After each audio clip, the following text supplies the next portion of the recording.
Ganto daw si Lebron at Kobe. Brogdon galit sa Celtics at oras na daw ni Davis.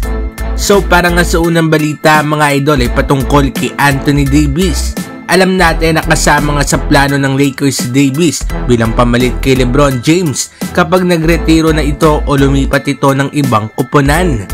Next season ay mag 39 years old na itong si LeBron kaya ina-expect ng karamihan na itong si Davis na ang mangunguna para sa Los Angeles Lakers. Ayon nga sa isang NBA analyst na si Charles Barkley ay meron nga daw time na malamang nga daw ay sasabihan ni LeBron si AD na matanda na nga ito at ito na nga ang tamang oras para siya nga ang maging best player ng kupunan.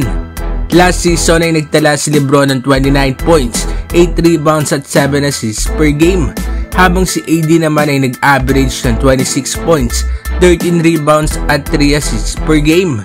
Malinaw nga na kay LeBron pa rin nakasanda ditong Los Angeles Lakers. Anong masasabi ninyo dito mga idol? Ito na nga ba ang oras para si Davis ang manguna sa Los Angeles Lakers? At para naman sa sunod na balita ay patungkol kay Malcolm Brogdon.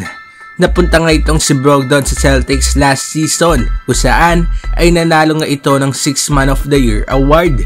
Kahit nasa kupunan pa nga rin ito ngayon ng Boston ay merong chance nga na ma-trade ito ng team. Sa unang subok nga kasi ng Boston na makuha si Porzingis ay originally ay itong si Brogdon nga ang kasama sa Boston ng trade. Pero merong umatras nga sa trade na iyon at sa second try nga ng Boston ay si Marcus Smart na nga ang kanilang pinakawalan. Ayon nga sa report mga idol ay wala nga daw naririnig ang kupunan dito nga kay Malcolm Brogdon. Galit nga daw ito sa kanyang kupunan. Hindi nga daw ito masaya dahil nga sa nangyaring trade talks. Well, ito nga mga idol na magpapatunay na ang NBA ay isa lamang business. Ano masasabi ninyo dito mga idol? Matitrade ka itong si Malcolm Brogdon? At para sa uling balita ay patungkol kay LeBron at Kobe Bryant. Sa NBA ay isa ang mga dalawang ito sa mga napasama nga sa debate patungkol sa greatest of all time. At sa sinabi nga ni Rajon Rondo patungkol sa dalawang ito ay malamang nga na matutuwa ang kanilang mga fans. Ayon nga kay Rondo ay itong si Kobe Bryant at LeBron James ang dalawang NBA players na kasintalino niya nga sa loob ng court na nakalaban niya sa kanyang karir. So alam naman natin na isang genius na floor general itong si Rajon Rondo. Kaya naman ay no doubt nga na talagang totoo nga ang sinabi nito na matatalino nga rin maglaro itong sina LeBron James at Kobe Bryant.